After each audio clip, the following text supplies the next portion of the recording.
This podcast is brought to you by Delta Neuro Health, located in Columbus, Ohio, where non-invasive, personalized care is revolutionizing the way we approach complex neurological issues.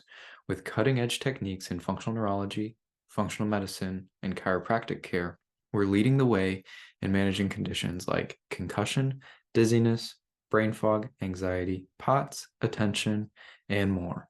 To learn more, visit our website at deltaneurohealth.com. Hey everyone, welcome back to the Neuro Health Broadcast. I'm your host, Dr. Joe, and today we are joined by our guest, Erin Collins of the Modern Physio. Thank you for joining us today. Hi, thank you for having me. I'm excited to be here. Of course.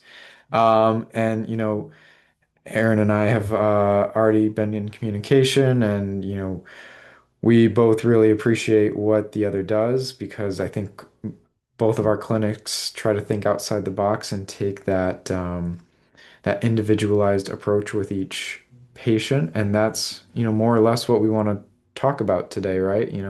Why each patient deserves to have their story heard and for their provider to be able to really dive deep and connect those dots of their care.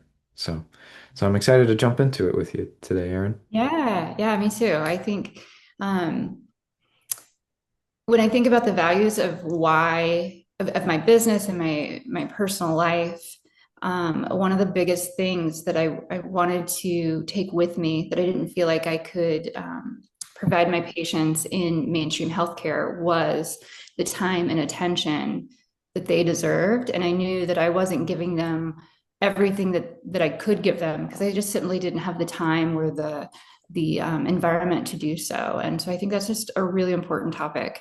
Yeah. Um, Yeah. it needs to be talked about more. Yeah. And I'm interested, how you came to that conclusion. What's your professional journey been like? Yeah, so professionally, I joke that I burned out before I finished PT school. Mhm. I was in the last class at Ohio State that offered a master's. So the majority of my class was going to be receiving the DPT, and I was in one of my last clinicals, and I was like, I called uncle. I was like, I'm done. I just need to start because I don't know, this is too much.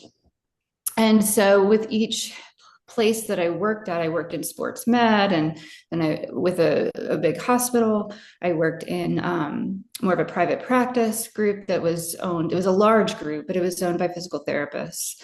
And then I went to a POPS in the area that's very surgical based. And with each place, it was like my way of trying to um, regain that passion for what I do. Mhm. And so I had a lot of cool different experiences working in those different environments.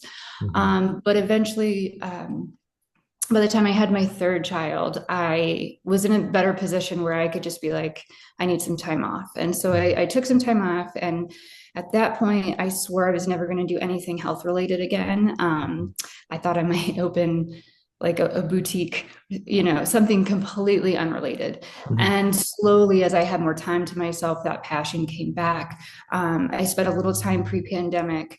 Um, I had a virtual women's health coaching business. And then with the pandemic and some personal factors, I took a step back from that and I realized I really missed having my hands on people and that in-person dynamic. And so that's when I started um, the Modern Physio, which was a little over a year ago.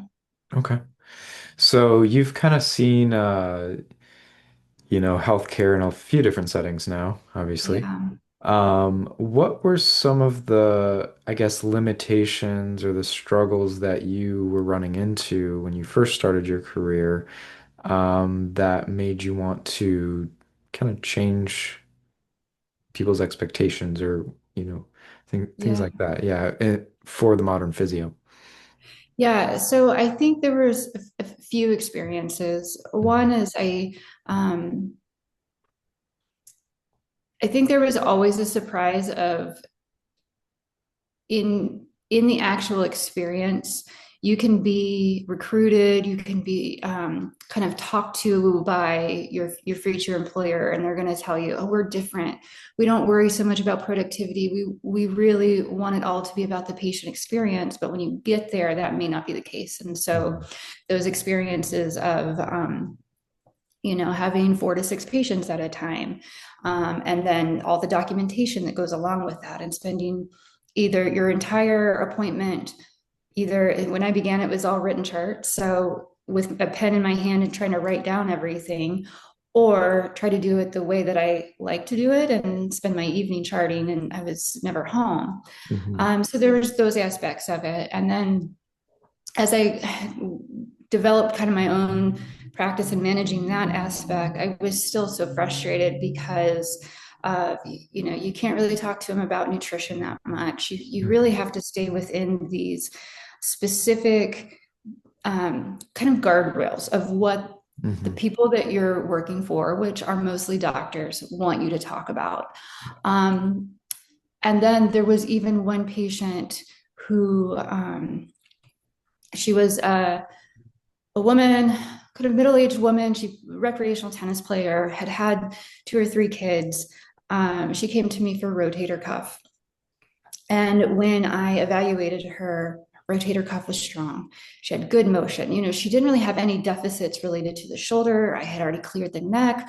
Her neck looked good. So as I was doing my evaluation, what I found was where there were some deficits were pelvic floor core related. So I just threw in some pelvic floor activities, right? Like some exercises. I didn't stop treating her rotator cuff. But when she went back to her doctor, the referring physician, he took her away from me, gave her to another patient, and said, that's wrong, basically. And so that's a great example of like, not even be able to get to the root of the mechanical problem, Mhm. much less looking at all of these other health drivers that could have been impacting that. Mhm. Um, that would have been crazy. Right. I could have, potentially could have gotten in trouble if I had even thought about bringing up other kind of lifestyle medicine Mhm. factors. So that those were some big things. Also, spending time with doctors in their clinics, shadowing them, and seeing behind the scenes comments and Mhm. how patients might be treated differently. Mhm. Um, one patient, this was very distinct because one physician, he had 2 patients come in, and they happened to have the exact same diagnosis. It was probably like NEOA, something, nothing too crazy. Mhm. 2 very different patients. One was obese, Mhm. one was not. Mhm. And the way that he treated those patients was drastically different. Now, I'm Mhm. all about being, like individualized treatment, but there was prejudice with that. And it Yeah. was like, this person needs to lose weight. And there was some derogatory comments made behind the scenes, um, which as the person who was thinner, it was like they were old friends, buddy, buddy. The relationship was very different. And it Mhm. was so, that was a very distinct situation because it was right, like one patient after another. Yeah. Um, and, unfortunately, I saw a lot of that Yeah. with with patients. And it's like, why don't you just help them? Like Yeah. sometimes it's the reason why their knee hurts isn't because of the weight. It's why are they heavy? Let's get into those factors, because sometimes heaviness or excess weight isn't even a factor of like um, eating too many calories or working out. Sometimes there's medical issues happening and no one's there to listen to them. And so now they're just down the river with knee pain that's holding them back even more. And a lot of times that knee pain inflammation may be related to the reason why they're holding on to weight in the first place. Yeah. So, it's very disillusioning, I would say. Yeah.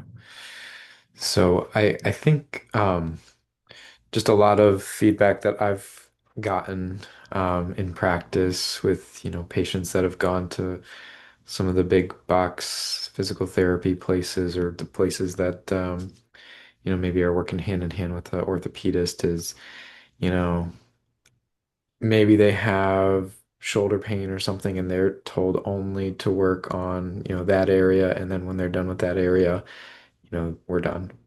But you're kind of alluding to, there could be a number of reasons why somebody is having shoulder pain or knee pain that may have nothing to do with the site of complaint, you know. Right. But unless you can take a bigger picture view and really understand the patient's individual story, you may, just be wasting everybody's time and energy. Yeah. Yeah. And then sometimes doing harm, those patients that are slipped through the cracks or they're told something is normal, they just have to get used to it. When it's not, then they think, well, I can't move. Hmm. So now I'm not moving. There's psychological issues that, because some doctors will straight up just say, you're crazy. It's all in your head, Yeah. you know? So I think that it is a continuum of like, yes, you're wasting your time, but also potentially Hmm. doing harm, which Yeah. is what the opposite of what you're supposed to be doing. Yeah. And it sounds like it can be very, it's really morally conflicting for somebody in that situation as, a physio, somebody who's kind of getting these written orders by a doctor who may be coming in with their own biases, and then you take the time, you see maybe a different perspective and like, hey, this isn't really the true story, but Yeah. still being kind of beholden to that, um, you know, that order, I guess, to, do XYZ. So I imagine it's so much more freeing now that you've opened the Modern Physio. Yeah, yeah, I really enjoy it. I am able to give a lot more time and attention to my patients, Hmm. both from the assessment and really dialing into all the different areas, um, but also in the time working with them to give them education so that they fully understand their body. And I find that when they understand, that's when hope comes back. That's when self-efficacy comes back. They feel that control and that ability to manage their symptoms, and that tends to open the door to other areas of their life where they regain confidence. Oh, you mean I can go walking for an hour and not hurt? Well, what happens if I run? Or what happens if I, do this workout class? Or now I can like play with my kids. There's so many things that those first fundamental steps start to lead to, and that's really rewarding. And yeah, because I always say I don't want people to come back to me. I want them to have the information, and Hmm. if they come back, great, because we're not all perfect, but that would be the ideal. Right. So if I'm a patient and, I've been through, kind of your big box physical therapist, and that's kind of what I have in my mind. And now I'm considering, that's not really working for me. Now I'm Mhm. considering maybe seeing you. What should I expect? How is my experience going to be different with you? Can you kind of give us that step-by-step Yeah. process? Yeah. So first, I have my patients expect an hour and a half to 2 hour evaluation. And it will be thorough. I'm going to ask a lot of questions about their history and their symptoms and their lifestyle, but I'm also going to do a pretty in-depth exam. And so even if you come in with heel pain, like plantar fasciitis, I'm still looking at the spine. Hmm. Um, I'll always do a nice spine exam, and that's something that we're taught to do in PT school. Hmm. Always clear the spine or check the spine to see if there's underlying involvement, and that's something that never gets done. And I find that even if we just go to that level of digging, which isn't very deep at all, a lot of Hmm. times there is spinal involvement, which the nerves that innervate the lower legs all come from the low back. So if there's even something that like a patient doesn't even have pain there, but if there's a Hmm. mobility restriction or protection pattern happening there, then that can create symptoms that they may not even associate with their back. And I think that that's a really important thing. So the first appointment we'll have this nice deep assessment, and then we'll do a little treatment. Hmm. I am a manual therapist, so I'm always putting my hands on people. I get a lot of information from my hands about how muscles are working, how they're Mm-hmm. activating. Um, and so then we'll set up a plan. We work together on what's right for each patient, because I don't believe in just giving a list of exercises and saying, go on your way. Mm-hmm. Um, Most people don't have time to do all of the exercises. So we work together on like what's a fair amount that you can get in, how many times a week.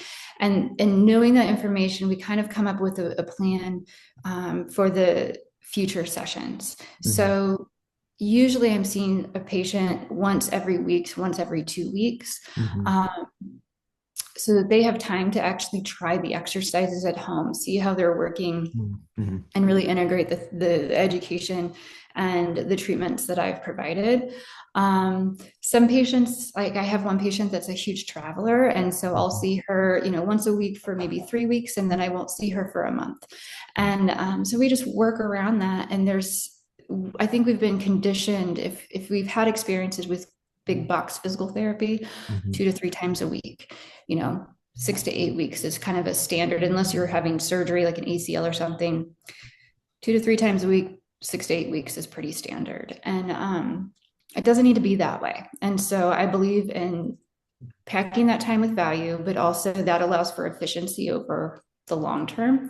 Right. So a lot of my patients will end up seeing me less number of visits Mm-hmm. over a longer period of time. And so we can get into some of those longer term, deeper protection patterning. And Mm-hmm.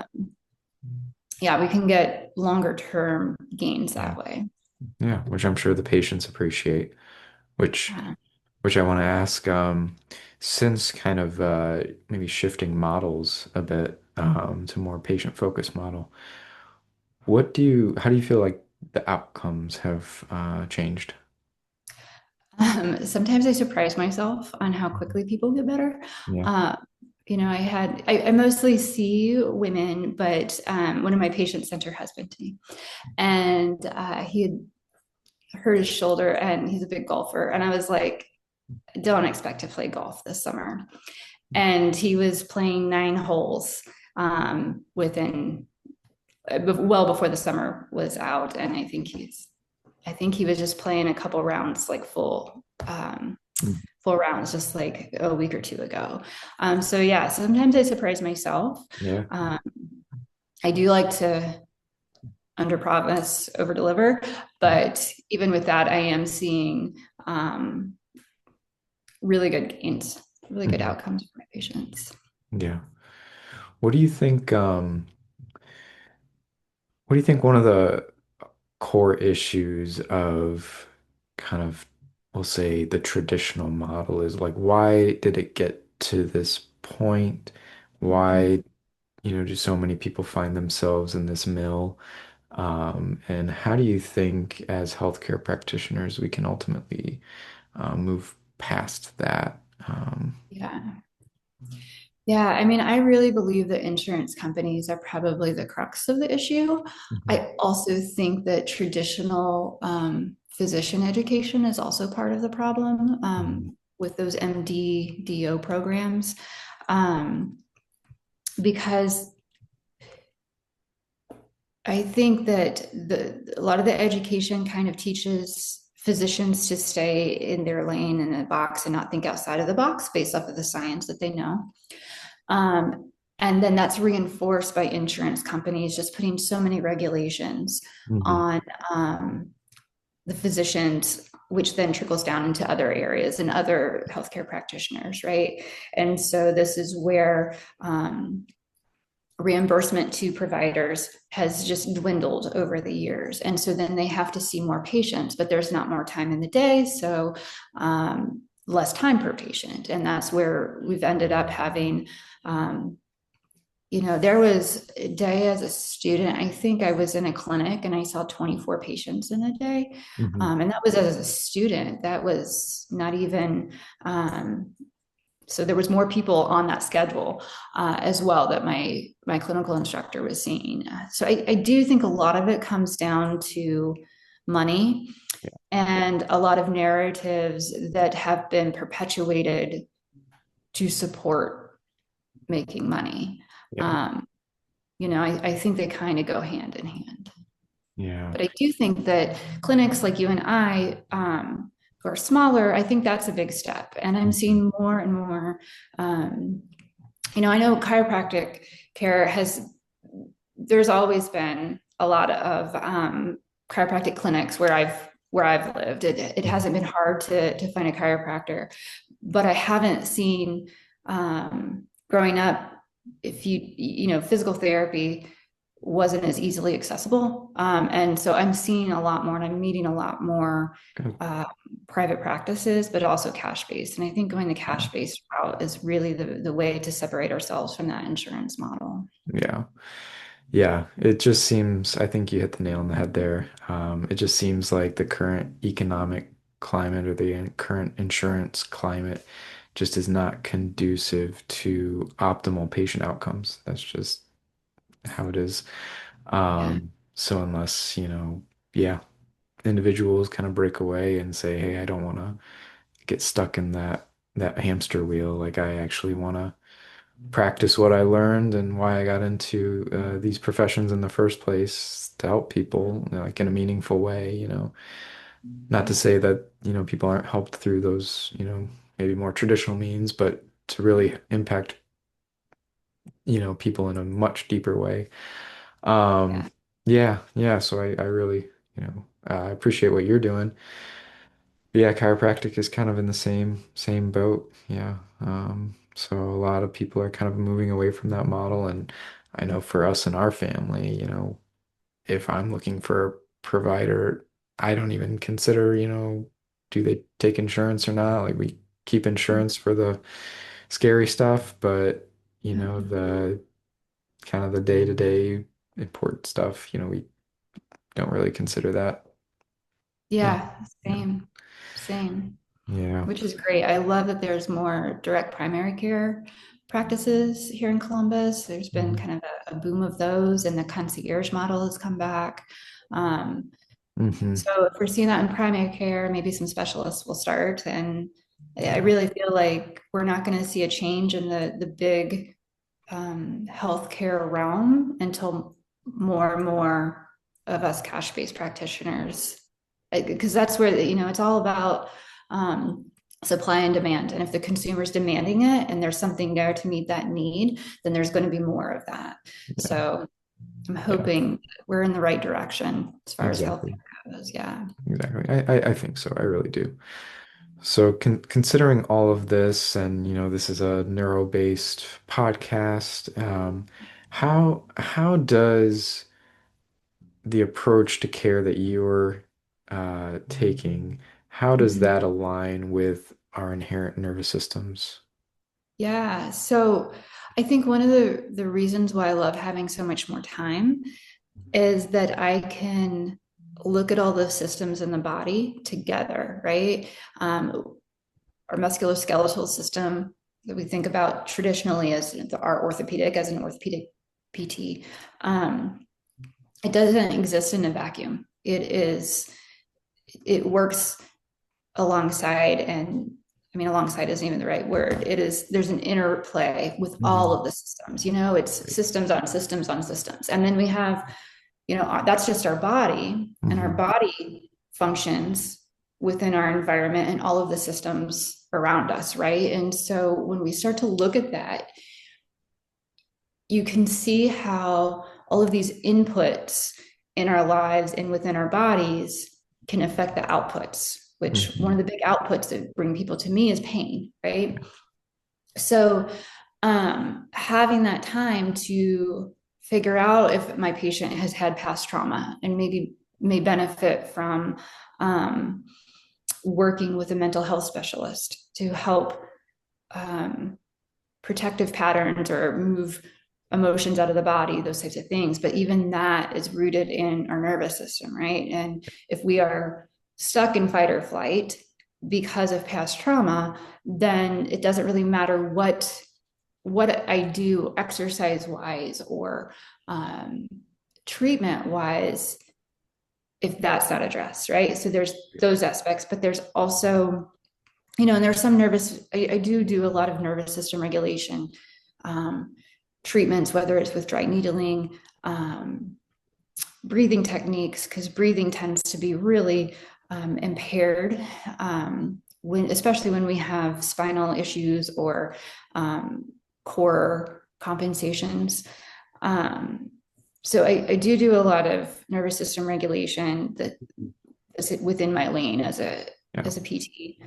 Um, but I also just have always had this approach that our brain is our foundation, Mhm. and yes, it's just as important as our heart or our kidneys, but that's our powerhouse. And Yeah. so if we don't address that, then that's where we get those treatments that don't stick. And that's where you get that person who goes through 6 weeks of therapy for their knee pain. And, maybe their knee pain feels better, but in a year, 2 years, even 6 months, their knee pain is back. And then they say physical therapy doesn't work, or chiropractic doesn't work, or what my doctor gave me doesn't work, whatever it is. And it's because they haven't gone deep enough. Why is your body doing this in the first place? And I feel like a lot of it has to do with how the brain is protecting the body, or how, sometimes it's a matter of efficiency. Our brain is wired for efficiency, but a lot of times it's about protection. Yeah. And so many people forget that our muscles and our bones have a role of protection. And we just kind of think about it, oh, like our ribs are there to protect our heart and lungs. They're pretty important. Yeah. But our brain really would rather sacrifice a muscle than an organ, right? Like if Right. something has to tear or whatever. Um, so I think that if you're coming to it from that aspect Yeah. of, of the nervous system first, whether it's, the nervous system is so much bigger than just fight or flight and rest and digest. Mhm. But if you're really looking at the totality of the nervous system, and how it's functioning, and how it's producing those outputs, Yeah. then you're going to get those longer term results. And Yeah. that's where I think that's much deeper. Everybody's talking about root cause, and I get a little frustrated because so many people are like, oh, I'm going to get to the root of your knee pain and I'm going to work on your hips and core, Mhm. but they're not wondering why they need to work on their hips and core, that they need to go Yeah. deeper. And a lot of time it is nervous system driven. Yeah. So yeah, Yeah. that's my neurological Absolutely. approach. Yeah, because I mean, at the end of the day, the muscles are just meat and Yeah. they're animated by the brain and the nervous system. So, and there's a two-way communication between the muscles and the brain. So, if we've got inappropriate information coming from the muscle to the brain, that's going to send, garbage in, garbage out, right? And then vice Right. versa. If the brain is sending garbage down to the muscle, we're going to get, garbage back. And as you were talking, I was reminded of just a technique in applied kinesiology. I've Mhm. had some of those practitioners on the podcast, and within that technique, there's a sub-technique called injury recall technique, and it's all Mm-hmm. about maybe you get injured and your body's now guarding that, it's trying to protect itself, right? And Yeah. so there's now this neurological wind up, this loop where, maybe somebody's shoulder pain, you can work on it all day, but until you actually address maybe the psychosomatic element too, or the Yeah. neurosomatic element of that as well, you might be running into a brick wall with treatments. Right. So And it is sounds like that something like where they try to get them in the position that they were injured in? Is that part of that it's concept? somewhat, yeah. And then there's a bit of kind of the body keeps the score mentality Yeah. there where they might um try to understand, through muscle testing and different things like this, why is that injury, why is the body still holding on to that injury, and what do we need to do to kind of allow the body to relax around that. Right. Yeah. So I'd have to refresh myself on that technique in particular, but it was reminding me of Yeah. that. Yeah. But yeah, it's. And that's a really good book. I probably reference a lot on here. Yeah, I love that one too. I Yeah, think, 'cause I believe that's the one that also says like what position you were in when you were traumatized. So let's just say you saw something as a kid that you shouldn't have yeah, seen, what position where you were in, and that may relate to aches and pains later on because yeah. of that. I'm probably oversimplifying that a lot, but I think that, and I've always been really fascinated by that Hmm. concept. And I find Yeah. that so interesting because when we think about trauma and all the types of trauma we can have, Hmm. anything from stubbing our toe Yeah. to like big T major trauma, Right. and how many of those we have in our lifetime potentially. Right. Unfortunately, there's some people who have more Yeah. than others, but even you think about the people who have been in multiple car accidents, or like there's all of these different types of traumas, and then when Right. they compound on each other, what does that mean, when it starts to build? I think that that's a really interesting um, kind of thought exercise, I Right. guess. Right. And as we're talking about this, it's getting clearer and clearer how the insurance model is really going to fail a lot of people, right? Yeah, i Yeah. mean I mean, I ask all of my patients if they've ever had a car accident, you know, Hmm. even if it's, again, going back to heel pain and plantar fasciitis. Yeah. Um, and that's just an easy thing. I ask about trauma as well, but I'm always very careful because I want to be very mindful Mhm. of keeping people safe, right? And some people don't want to admit to certain types of trauma in their life. But I think having a person in front of you and knowing that trauma existed, Hmm. those big T traumas Yeah. existed, just gives me more information, even that it's there and I don't even need to know what kind it is, right? It Hmm. gives me more information about how I need to go about working with them and treating them, and Yeah. um, what at the physiological level may be Hmm. going on with them. Right. And I'm also calling to mind practitioners like somatic experiencing and things like that, where it sounds like you're of a very similar mind as, what they're thinking through as well, really trying to have the patient understand their body and why they might be holding different patterns, whether it be emotionally or physically, and why is that, from an emotional standpoint or from a trauma standpoint. And I think that can be really additive as well to what you're doing. Yeah. Yeah. And, I'm still trying to figure out how to work, actually practically make it practical to work with trauma informed mental health Mhm. specialists. And I've met with several of them, and we all agree that there is opportunity there, but Hmm. trying to do that and make it actually feasible for the patient. So it's not overwhelming to them, it's financially accessible.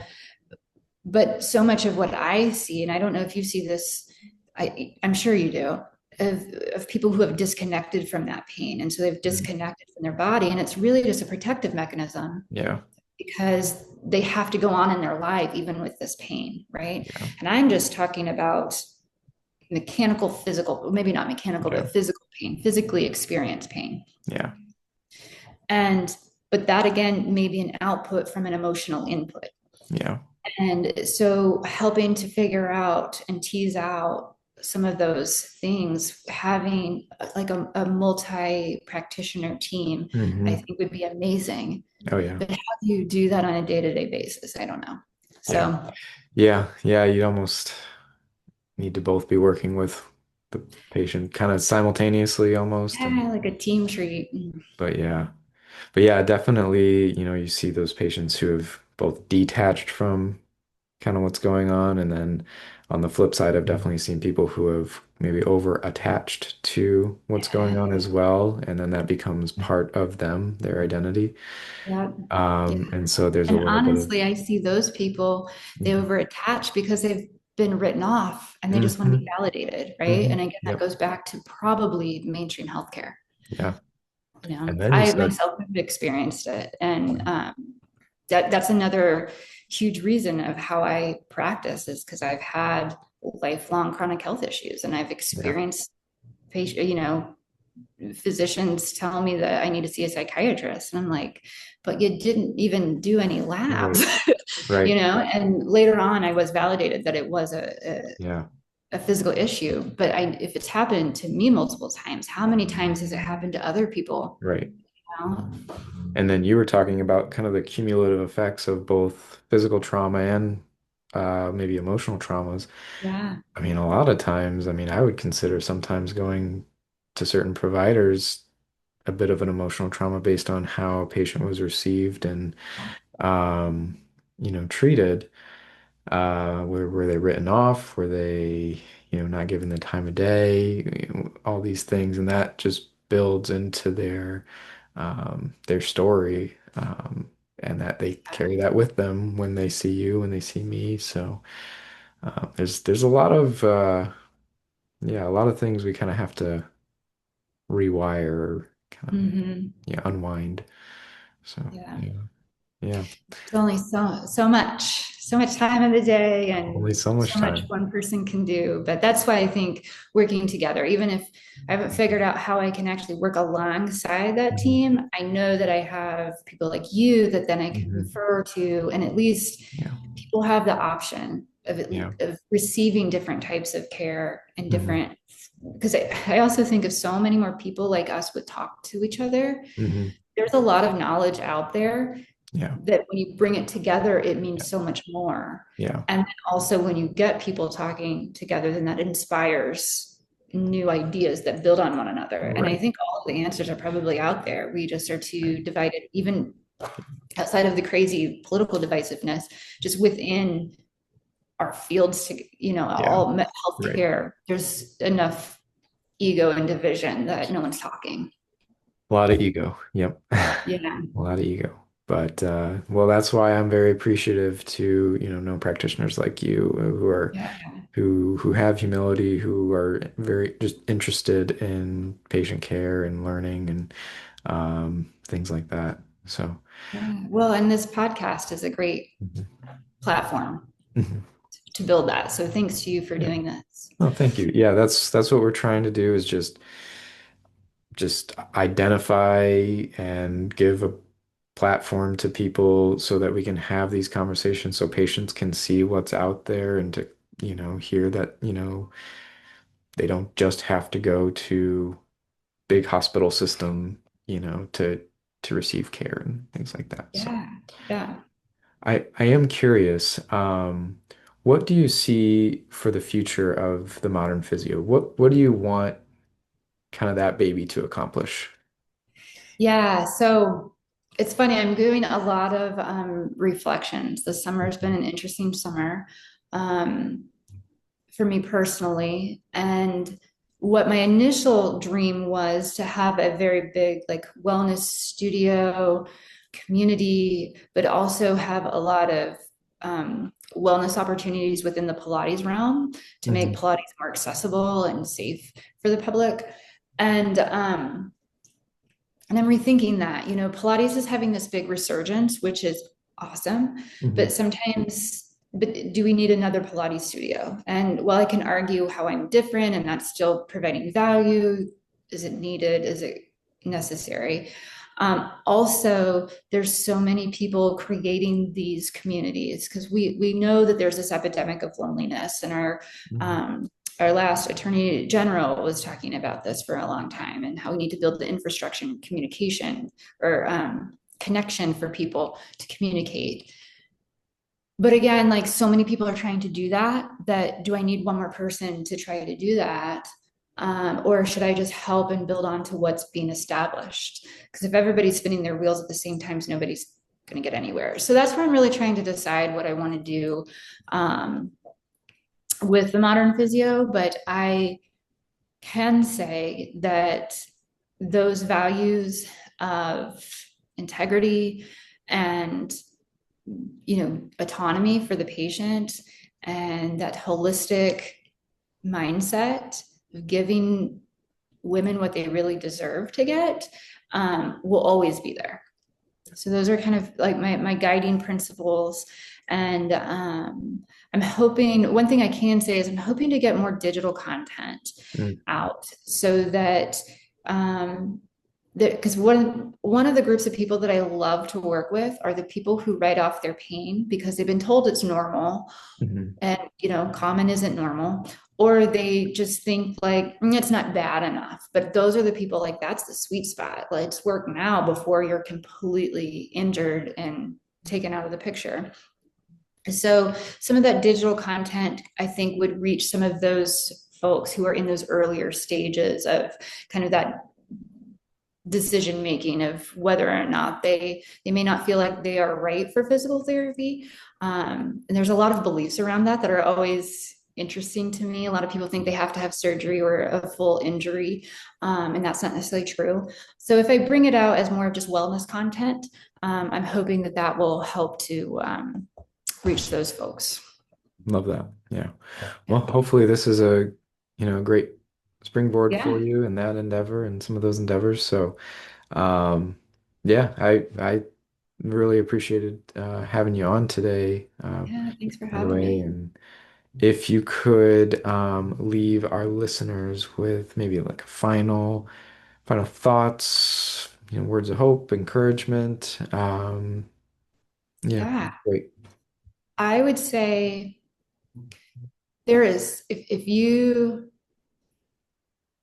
function is limited in some way, whether it is by pain or fatigue or whatever symptom, there is somebody out there for you. You just haven't met them yet.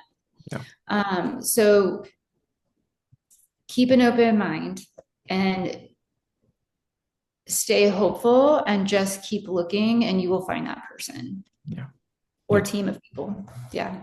yeah. And brings me to my next question, last question. How do people find out more about you?